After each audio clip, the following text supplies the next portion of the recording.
Bismillahirrahmanirrahim.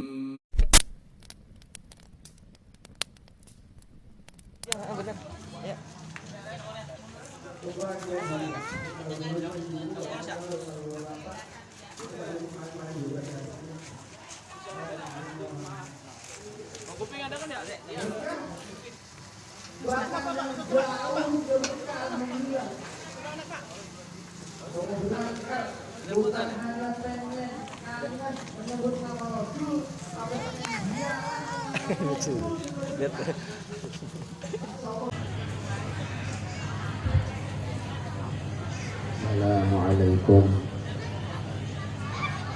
warahmatullahi wabarakatuh.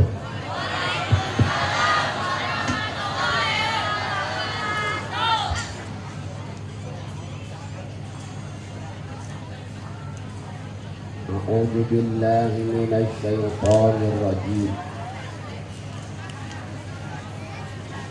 Bismillahirrahmanirrahim. Alhamdulillahi rabbil alamin.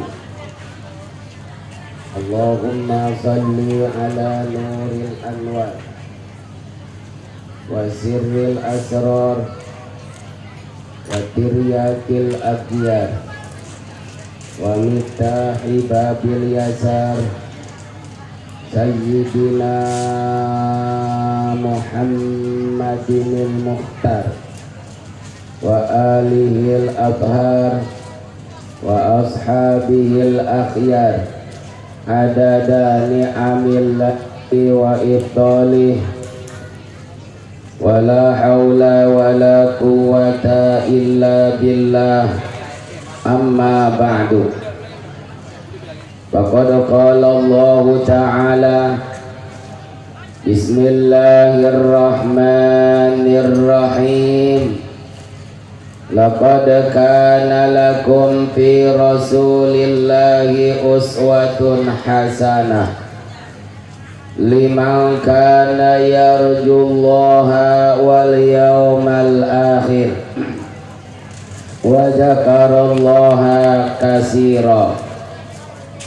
Wa qala nabiyyuna Muhammadun sallallahu alaihi wasallam,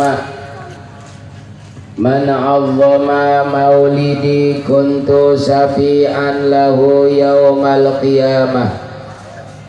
Wa qala aydan innama bu'istu liutammima makarimal akhlaq. Rabbi syrah li sadri wa yassir li amri wahlul 'uqdatam min lisani yafqahu qawli. Allahumma arzuqna fahman nabiyyin wa hifdzal mursalin wa ilhamal malaikatil muqarrabin. Allahumma karimna binuril fahmi waftah alaina bima'rifatil ilmi wa hassin akhlaqana bil hilmi wa sahhil lana abwaaba fadlika wa anshur alaina min khazaini rahmatika ya arhamar rahimin. Hadirin wal hadirat, jamaah maulid yang berbahagia, sebelumnya saya meminta maaf. Emang apa kudu minta maaf duluan? Karena barangkali saya ini telah su'ul adab, jelek tata krama, kagak ada sopannya, duduk di atas panggung di hadapan hadirin dan hadirat semua, diundang sama panitia, disuruh memberikan tausiah pada acara yang amat sangat mulia ini. Oleh karena itu, kalau nanti banyak kata-kata saya yang salah, salahnya mah itu mah di mana baik, maafin be ya. Sebab terus terang saja sebenarnya saya ini kagak urup dipanggil kiai, kagak urup dipanggil ustad, hanya sebatas casingnya saja. Apa itu casing? Casing itu adalah ompol bocah. Pesing itu mah ya. Pesing mah bukan kalau kagak punya duit jadi pesing. Saya mah cuman pakaiannya doang. Bau-bau kiai, bau-bau ustad. Yang mending kene bau-bau kiai, bau-bau ustad daripada nanti jadi ustad jadi kiai bau. Kalau kiai bukan ustad bukan apa tuh, cuman ustad. Emang beda bahasa Arab mah bila mana beda huruf beda makna. Emang kalau ustaz apa? Ustaz itu huwa al-mahir fil ulum, manusia yang telah menguasai 12 warna ilmu, kesohor, ke awang-awang, ke koncara, ke jana pria, keilmuannya, itu baru ustaz namanya. Nah kalau ustad itu kepanjangan daripada usaha tidak anak deres tuh ustad. Ya habis kagak deres bagaimana kan ustad kemana-mana kagak. Mangkaning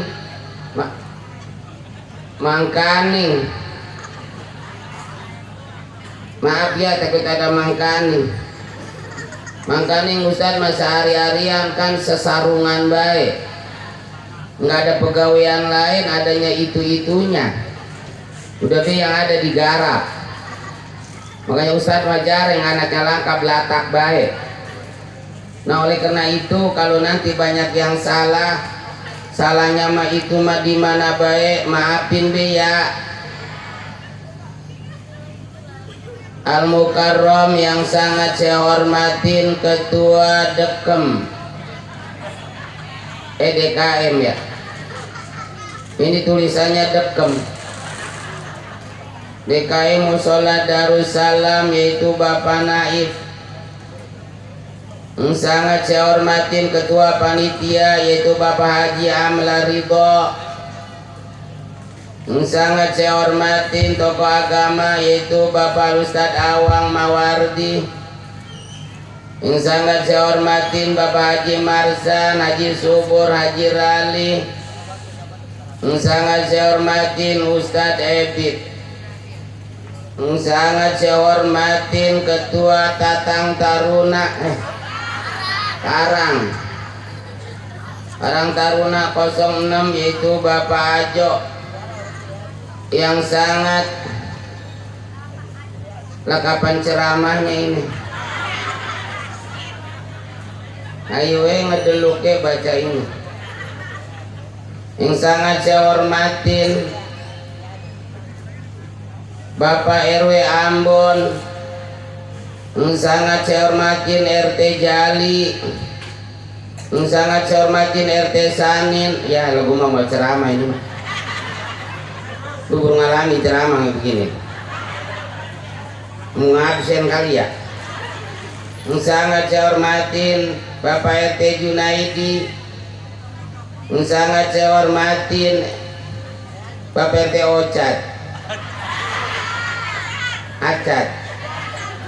Yang sangat saya hormatin, gue baru ngalamin begini nih sampai jam 1 makanya. Ketua Pemuda Pancasila.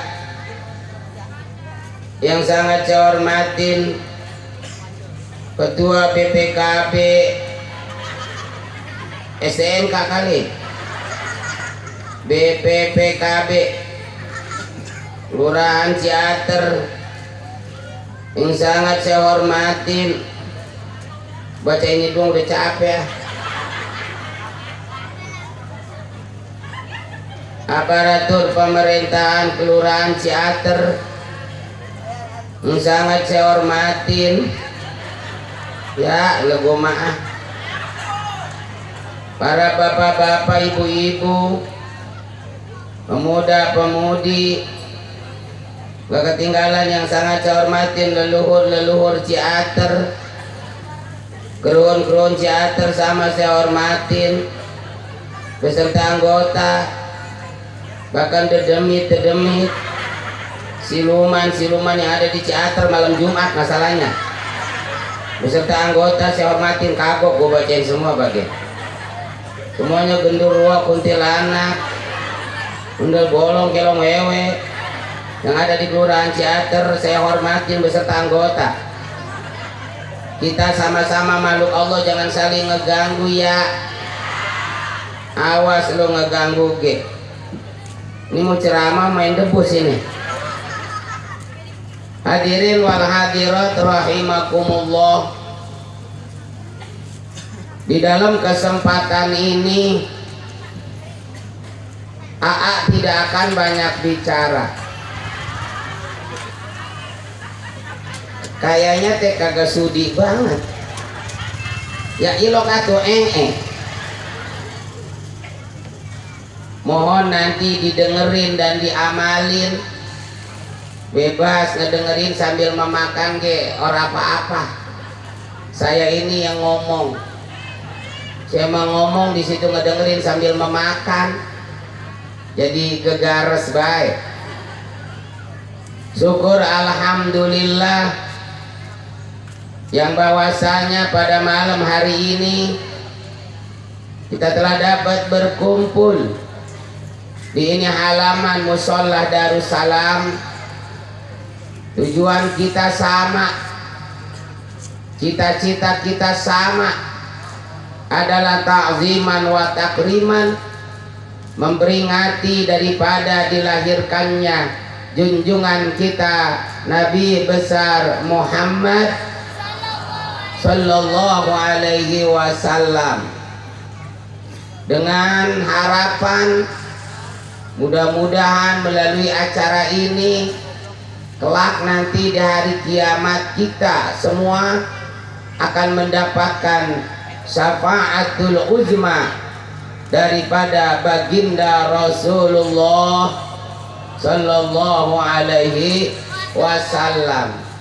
Setelah kurang lebih 2 tahun lamanya kita kagak ngadain acara maulid, acara Rajaban, Muharraman, gara-gara COVID-19 atau virus kolor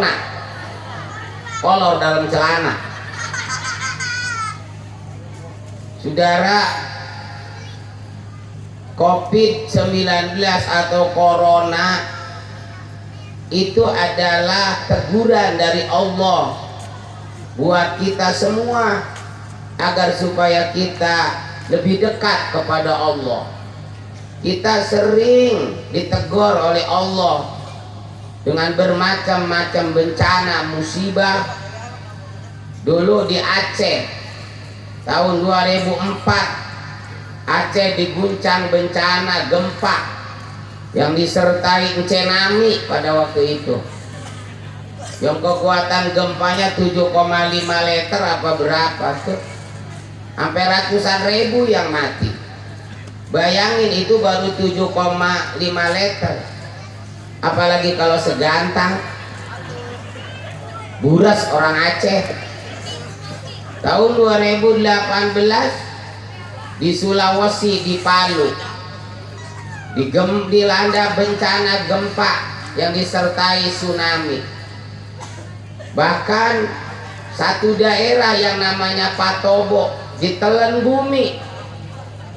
Ini teguran dari Allah supaya kita semakin dekat kepada Allah. Tapi dengan banyaknya teguran, bencana, musibah, dan musibah yang kemarin sempat mengerikan kita semua, corona, tapi tidak membuat kita semakin dekat, malah semakin jauh kepada Allah. Mana buktinya? Banyak masjid yang digembok, musola pada dikunci, pengajian pada dibubarin, sholat Jumat kagak boleh, sholat Jumat 3 minggu. Entar siapa yang tanggung jawab nanti di akhirat? Pengajian dibubarin, sholat Id kagak boleh, taraweh kagak boleh. Kenapa saya berani bicara begini? Udahan coronanya ge. Kalau belum udahan maka kagak berani ngomong begini. Penyakit kemarin cuma satu-satunya sekorona-koronanya. Saya punya tetangga habis beranak kesurupan corona. Orang mati kesetrum corona. Teman saya bisul ya corona. Lah kuat yang tadinya pincang jalannya ngedadak jag orang takut dikandangin. Yang namanya orang sakit kan manja ogoan ya, kudunya ditemenin. Nah ini mah boro-boro ditemenin, ngasih makan ya kayak ngempanin bayar. Bagaimana nggak mau pada mati orang? Awas jangan berbilang gua ngomong begini. Udahan coronanya ge. Apa-apa corona. Saya mau nanya, orang yang terjangkit corona katanya meriang, demam tinggi, pilek. Kalau pilek hidungnya mampet, jelaslah itu hidung nggak berfungsi. Perodin dia kayak ayam. Mual kambu ini itu penyakit model begitu di zaman Nabi Adam udah ada belum? Udah ada belum? Udah ada, ngapa karang kudu rame? Tapi kita berikan apresiasi yang setinggi-tingginya terhadap pemerintah kita, pusat maupun daerah. Alhamdulillah berkat kerja keras pemerintah corona bisa diatasin. Alhamdulillah. 3M. Pertama muncul corona, kita cuma 3M. Mantan Menteri Sosial mah 17M. Kita 3M dia begak, apalagi dia 17M. Dia mah 17M ya 17 miliar. Negara lagi sakit, rakyat lagi menderita, dia mah korupsi 17 miliar. Berkat kesigapan KPK ditangkap, jeblosin ke penjara. Jangan ke penjara, orang model begitu mah tuman. Gawai keragunan sono lo. Jonglokan kadang biaya singa macan. Jangan biaya singa macan diempanin ayam hidup, bebek entok, daripada diempankan ke biaya kasihkan ke bocah yatim, ke fakir miskin, lebih bermanfaat, betul. Nah itu ntar bahaya singa macan apa empanya? Empanya itu para pejabat yang korupsi, jongklok-jongklokin ke situ. Rakyat Indonesia wajib nonton, baru negara kita aman daripada koruptor.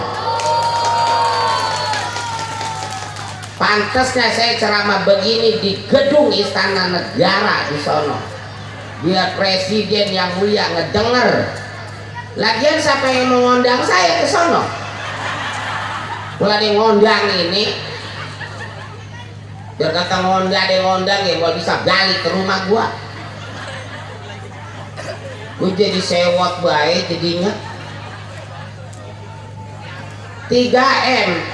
M yang pertama memakai masker.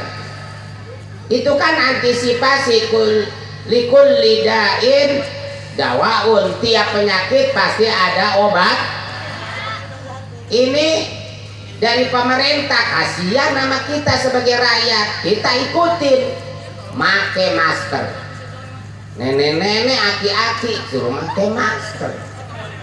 Ambek aja di 3 hari sekali. Ada ustadz giliran khutbah hari Jumat lagi musim corona, tahu mau khutbah pagi makan jengkol lala petek, cuaca ngelekep, mangkaning make masker. Itu napas keluar masuk lagi, keluar masuk lagi, kagak lama itu Ustadz pingsan ngelapes, jamaah pada kabur ketakutan. Bukan kena corona, orang keracunan napas jengkol itu. Yang kedua mencuci tangan, itu kan kebersihan. An-nazofatu minar iman. Ya ilah, nggak kudu diajarin atuh bocah ge tangan beblokot ya, ilok langsung ngambil nasi. Tahu bocah ge pasti cuci tangan. Terus jaga jarak. Kita mau umat Islam, apa yang dianjurkan sama pemerintah itu yang terbaik buat kita. Jaga jarak sholat, ikut kita jaga jarak. Sholat semeter itu kayak perempuan mau senam. Nih maaf, di pasar jaga jarak kagak? Di pasar jaga jarak kagak? Itu di pasar tempatnya kotor apa bersih? Kotor apa bersih? Orangnya banyak apa sedikit? Banyak. Kalau masjid musola kotor apa bersih? Orang yang mau sholat itu pakainya kotor apa bersih? Bersih. Ngapa kita kudu jaga jarak? Dongdot, ya dongdot. Dongdot jaga jarak kagak? Kan datang nih pelanggan dongdot ya. Maka si dongdot itu berkata, bang, ya ada apa dot? Karena sekarang lagi musim corona bang, kita kudu jaga jarak bang. Ini anjuran pemerintah. Dot, kalau kita jaga jarak, ntar bagaimana kita ngedongdotnya dot? Nih bang, kita akalin. Kan abang sama saya semeter. Nah ntar barang abang nih ya disambung bang pakai kralon. Semuanya teguran dari Allah supaya kita lebih dekat kepada Allah. Tapi melalui acara ini mudah-mudahan, sebagaimana seorang ulama besar pernah berkata, Al-Imam Jalaluddin As-Suyuti namanya, ma min baitin au masjidin au mahallatin quri'a fihi maulidun nabi.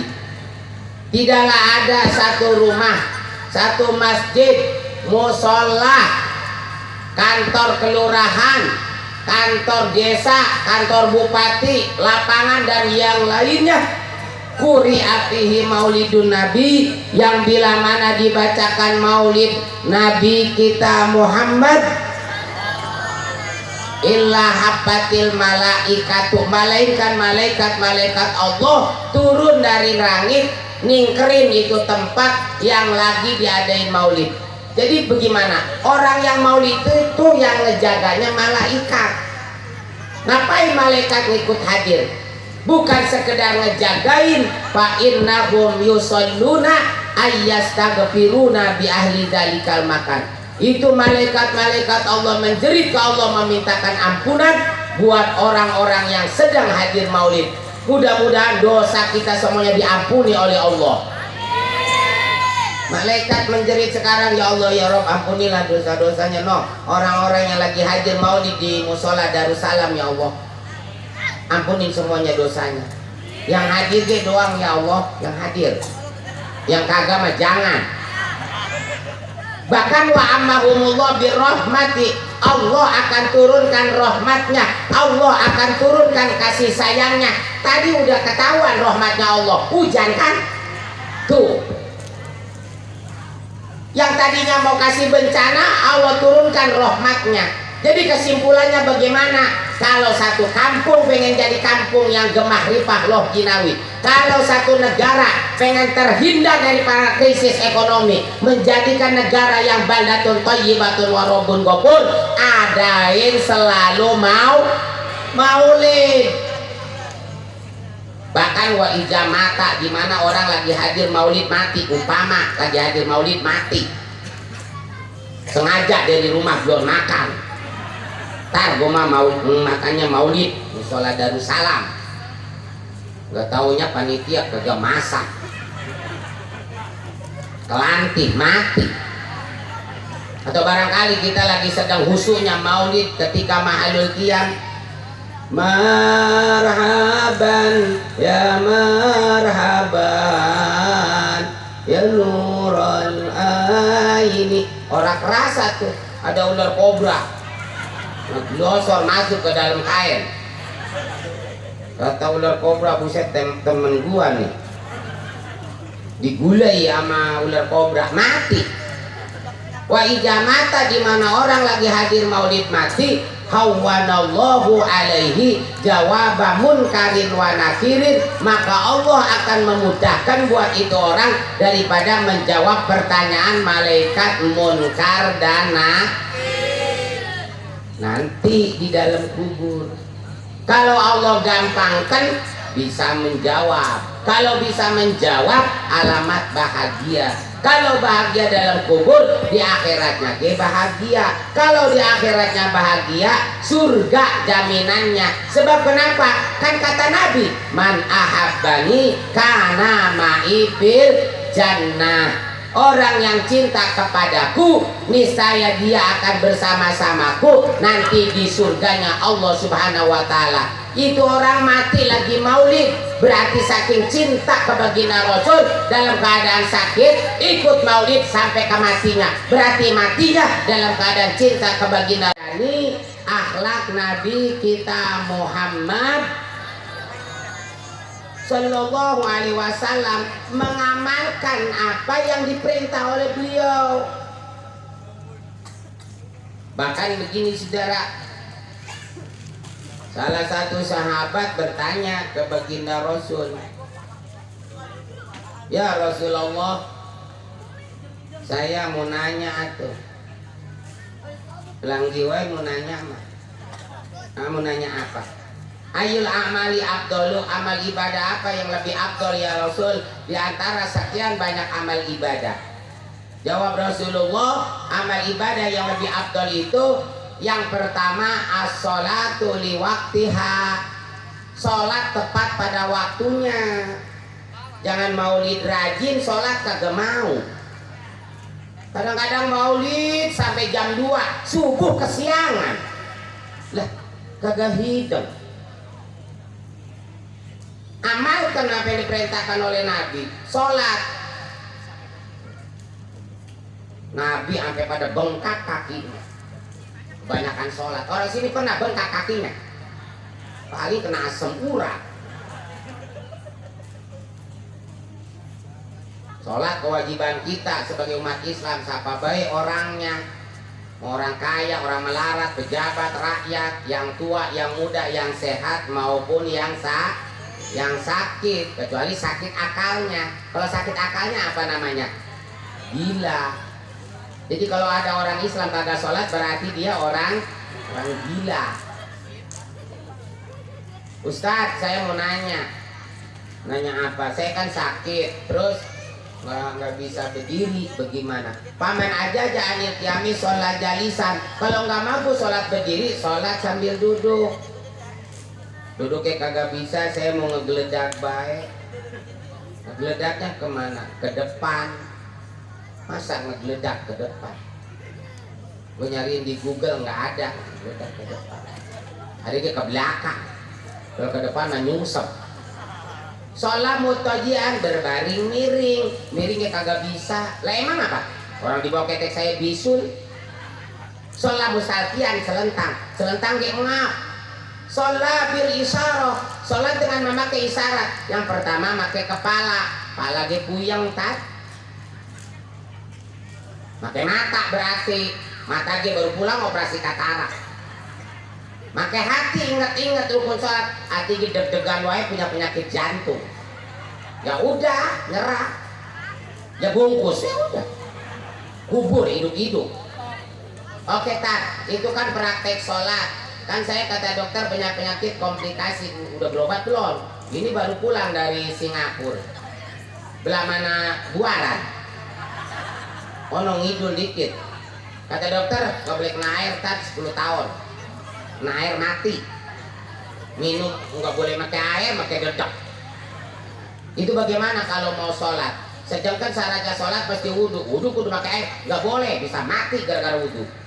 Kalau nggak boleh wudhu pakai air, tanya sama ustadz, sama guru kita. Berarti ganti itu dengan debu, namanya tayam.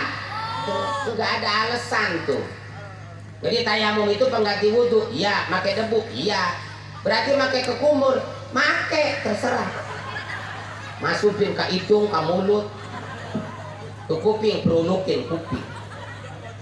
Iya be, itu mah ganti wudhu tayamum. Ustaz maaf, bagaimana kalau tas kencing, tas berak? Kok keberak-berak? Nah, dimana tas berak kudu cebok. Masa sholat kepek? Cebok kudu pakai air, nggak boleh, bisa mati gara-gara cebok. Kalau nggak boleh cebok pakai air, istinja pakai apa? Batu bata. Perot-perot ke bata. Bata kagak ada juga kulit durian pakai. Paling peradak pantat. Nah terus sholat nih, maaf ya, sholat laki-laki sama perempuan beda dikit kok bang, beda dikit dalam gerakan. Kalau perempuan ketika sholat kudu dirapetin tuh. Kalau kita bang lelaki kudu direnggangin dikit. Kenapa lelaki kudu direnggangin? Ngapa kagak kayak perempuan dirapetin? Sekarang sholat pakaiannya biar rapi, ngapa sholat? Kadang-kadang rapianmu kondangan. Nih apalagi lelaki, kalau perempuan makan ya sholatnya pada rapi, pakainya kompak, pada pakai mukena ya pok. Iyalah, lo pakai baju renang. Nih kita kadang-kadang pakai kaos partai dia jadi. Sholat pakai kaos partai, udah gitu hidup banget pang depannya lagi. Kasihan namun di belakang jadi baca kaos dia. Allah, partai Gerindra. Gerindra alias gering mikiran randa. Pakai baju koko putih kek, hijau kek, merah kek, atau pakai gamis yang kagak ada tulisan di belakangnya, nggak ngeganggu orang. Nih tuh, nggak ada tulisannya. Terus kalau pakai kain nih, bang, tong, lapisin pakai celana tuh. Jangan gegabah. Sebab kalau laki-laki sholat pakai kain, dilapisin dengan celana, cacing tanah menjerit ke Allah memintakan ampunan. Jangan ini mah sholat pakai kain doang jadi, agak pakai selempak. Sholatnya sholat asar, angin lagi kenceng banget. Begitu sujud ketiup angin. Ya Allah, ini musola Darussalam sampai adem ke pantat-pantat. Kainnya tuh nyelingkap. Terus pakai sorban buat laki-laki. Sholat 2 rakaat pakai sorban lebih bagus daripada 70 rakaat kagak pakai sorban. Kan kita lagi nurutin Rasulullah ini. Kayak bagaimana sorban? Nih sorban nih. Ini sorban kayak begini nih. Bukan umbul-umbul ini saya bawa. Sorban tuh selendangkan. Kagak punya sorban. Nah bang, kalau kita nggak punya sorban, kan kita punya bini kita kan sering beranak tuh ya. Kan perempuan kalau habis beranak ya po ya, suka diikat tuh pinggangnya, warnanya dia merah, cakep. Panjang apa pendek itu? Panjang, ada kali 200 meter mah ya. Udah jangan dibawa, selendangkan, bawa besok Jumatan. Wede mantap. DKM melohok ya buset. Ini sorban keluaran mana nih? Tuh. Nah itu yang pertama, sholat. Amal ibadah yang lebih afdol, orang kata Nabi sampai bengkak kakinya. Yang kedua apa ya Rasul? Amal ibadah yang lebih afdol. Amal ibadah yang lebih afdol setelah sholat yang kedua adalah wabirrul walidaini, berbuat baik terhadap kedua orang tua. Hormat sama orang tua, sayang sama orang tua. Kadang-kadang kita malah lebih hormat kepada orang lain. lebih sayang kepada orang lain ketimbang orang tua dewek. Orang tua mah nggak ada capeknya ngurusin be anak, apa-apa anak. Anak mah bosan ngurusin orang tua. Saya mau nanya, udah pantas belum kita jadi anak yang berbakti sama emak sama bapak? Udah pantas belum? Udah pantas belum? Belum.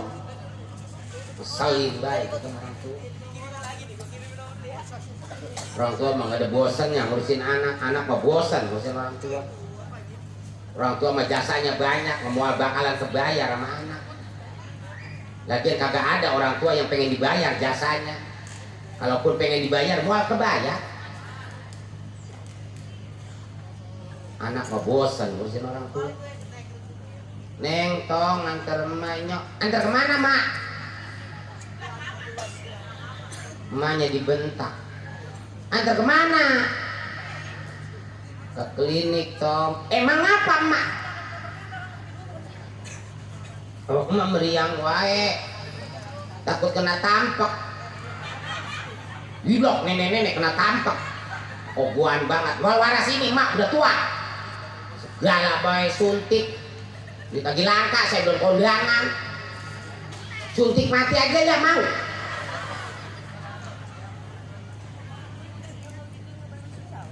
Dulu mah anaknya matanya nggak bisa melek, bagaimana emaknya ngobatin sama bapaknya, dijilatin. Berarti yang tahu rasanya belek emak sama bapaknya. Kita pernah ngejilatin belek emak, pernah ngejilatin belek baba.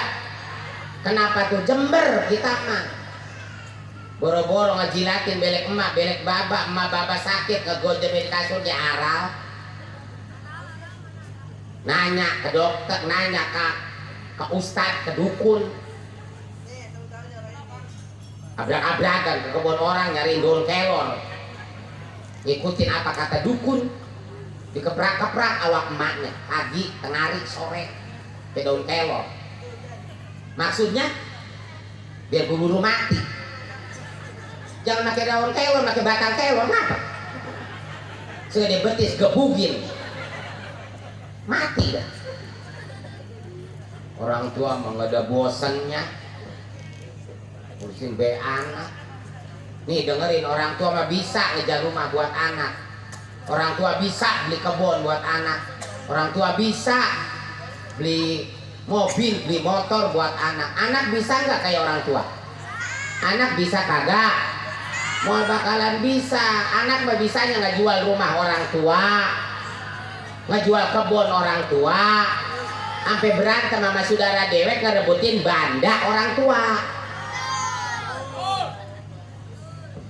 Ayo ngapa introspeksi diri kita? Aku cinta mana? Apalagi emak kita. Al jannatu tahta aqdamil ummahat. Surga itu ada di bawah telapak kaki emak, bukan kaki baba. Ngapa tuh baba sama kakinya? Ilok buset ilok. Bagian ntar gua samperin emak gua. Assalamualaikum. Salam, di mana lu tong? Pas maulid mak di musola Darussalam. Mak tadi kata ustaz katanya surga ada di bawah telapak kaki emak. Mak, saya pengen ngeliat surga tuh. Mak, apa tuh mak? Angkat kaki emak, mak. Terus mak, terus biar ngatasan, terus. Nggak taunya emaknya tas ngencing, lupa belum pakai celana. Mak, kok surga begini? Ngidamnya dia mau kebayar. Tahu nggak ngidam kok? Ngidam. Bapak bisa ngidam nggak? Kagak, yang bisa ngidam siapa? Emak. Ngidam yang enggak baik kan?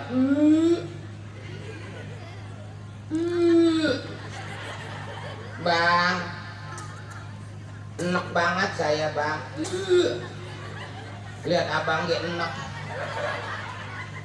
Bang, pengen yang asem-asem bang.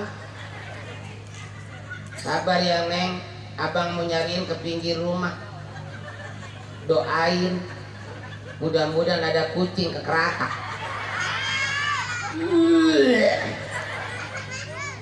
Kan kalau nggak diikutin ntar bocahnya ngiler. Bang, ya apalagi si Neng ngidam teh, ya Allah, pengen ayun-ayunan di atas tower bang. Coba kalau kepleset. Berapa bulan ibu mengandung? 9 bulan, bahkan ada yang lebih. Saya tahu jasa ibu karena saya punya bini. Ternyata susah pengen punya anak. Tahun 2002 saya nikah, kagak mau punya anak. Tahun 2008 alhamdulillah tuh punya juga anak. Bunting bini saya. Terus beranak, anaknya lelaki. Beberapa bulan kemudian bini saya ngomong, ini perut mules lagi bae, ini anu enak lagi wae. Lah coba napa periksa. Begitu diperiksa kata dokter, ibu hamil lagi. Alhamdulillah. Hamil lagi. Kapan kita pengen punya anak? Pengen kok meredak begini. Nih Neng jangan takut. Perempuan ketika hamil, malaikat menjerit ke Allah memintakan ampunan sampai itu perempuan melahirkan. Maka wajah di mana perempuan melahirkan, wajahnya bercahaya karena bersih daripada dosa. Semakin cantik saja kalau perempuan habis beranak. Yang cantik itu ge. Yang jelek miar-miar lah dikit. Jadi perempuan kalau pengen bercahaya mukanya kagak kudu pakai bedak kintrong, banyakin beranak ya udah. Terus kan yang namanya beberapa bulan udah bunting lagi, Neng kita periksa ke dokter Kerawang. Ibu ini kemungkinan punya anak kembar. Kata dokter katanya kita bakalan punya anak kembar. Alhamdulillah, anugerah. Nih, lu tanyain ke dokter berapa kembarnya gitu. Itu tanda tanya. Dokter, kata laki saya kembarnya berapa? 3 bu. 3. Alhamdulillah. Kita saingan sama kucing di rumah nih. 3 boro-boro 3, 1 ge nyawa taruhannya. Betul. Banyak perempuan yang mati ketika beranak. Nggak sedikit perempuan yang beranak dengan jalan dibeset, perutnya disesar. Demi siapa kalau bukan demi keselamatan anaknya? Padahal anaknya belum tentu hormat sama emaknya. Betul.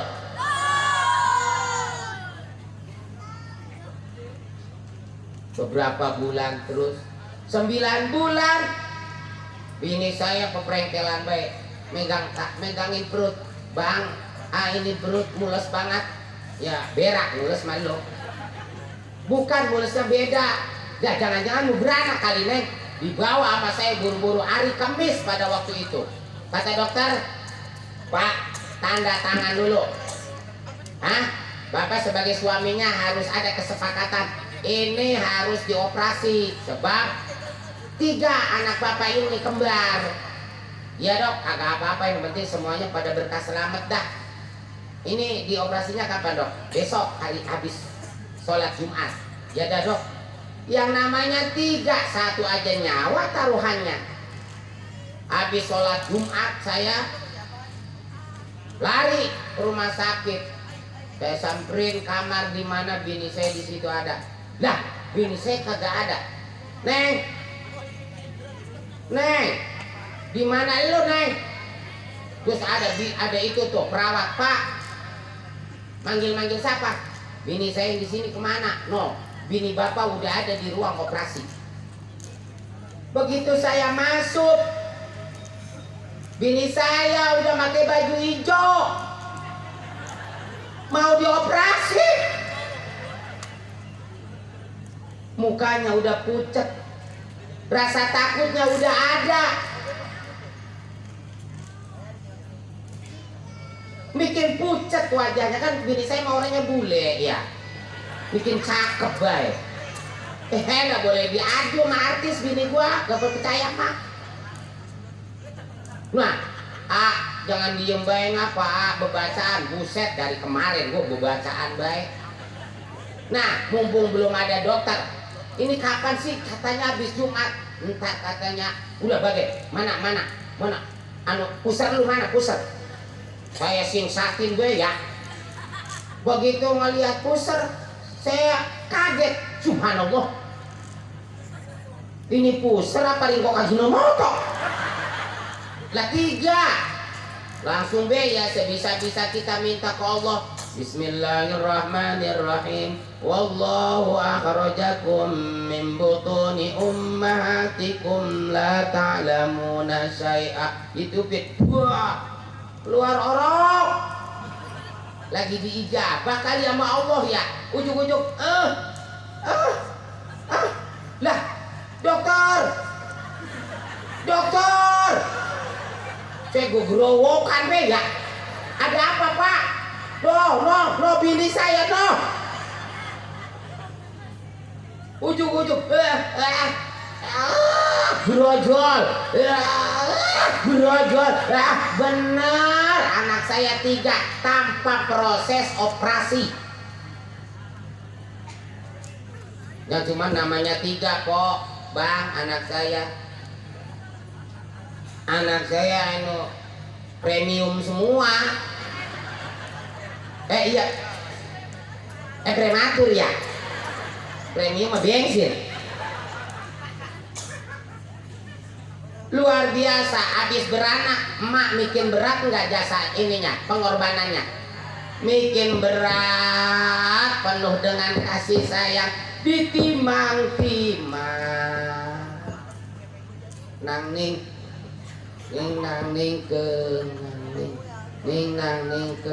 anak tapa nggak kenal sama anak dewe. Laja emak jahe kali manikate bocah kuat cebrik begitu kate ditetein. Berapa tahun mak kita netein kita? 2 tahun. Bener nggak bang? Bener po. Berarti darah yang ngocor di awak kita air tete emak kita. Betul. Ayo mudoraka sama orang tua. 2 tahun bang emak kita netein kita. 2 tahun kok emak kita netein kita. Kembali sama kita semua. Apakah kita bisa netein emak kita? Bisa nggak netein emak? Nih kok besok ya tanyain emak gitu. Assalamualaikum.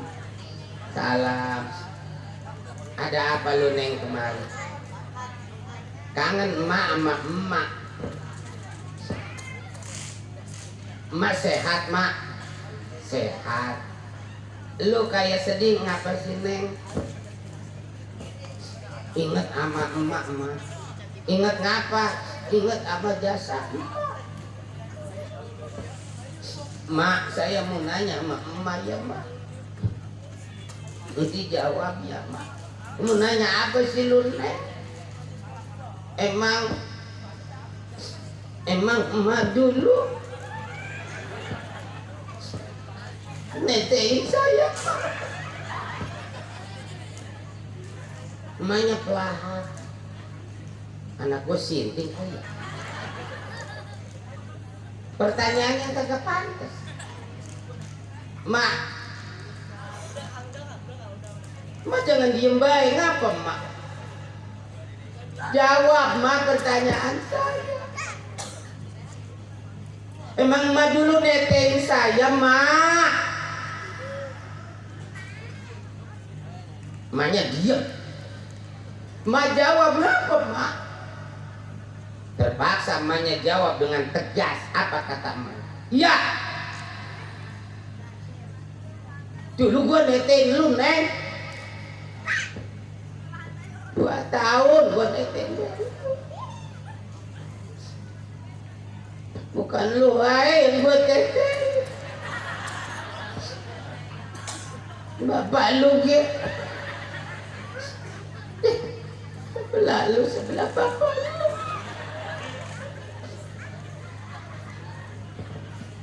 Tapi gue bisa nganggur gue nih. Sebelah lu, sebelah bapak lu. No, lu lihat bangke kutang gua. Ada kali 2 karung.